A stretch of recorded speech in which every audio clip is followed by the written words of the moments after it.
In this video, I will be showing you how to disable ads in Windows Copilot. Let's get started. First, I move my cursor down and click on the Windows search bar right at the bottom of the screen. I type Settings into the search field, wait for the app to appear under Best Match, and then select the Settings app from the results to open it up. Once the main window loads, I go over to the menu on the left side of the screen, navigate down, and select the System option.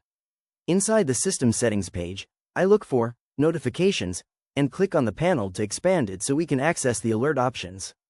Now, I scroll down past the general toggles and all the individual applications listed here to locate the Advanced Settings section.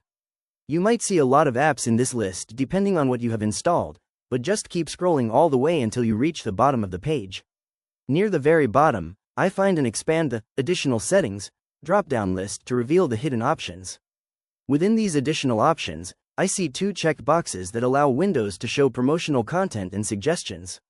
I click on the first checkbox to turn off suggestions on how to get the most out of Windows and finish setting up the device. Then, I click on the second checkbox right below it to turn off tips and suggestions when using Windows. With both of these preferences completely disabled, I move my cursor up to the top right corner and close the settings window.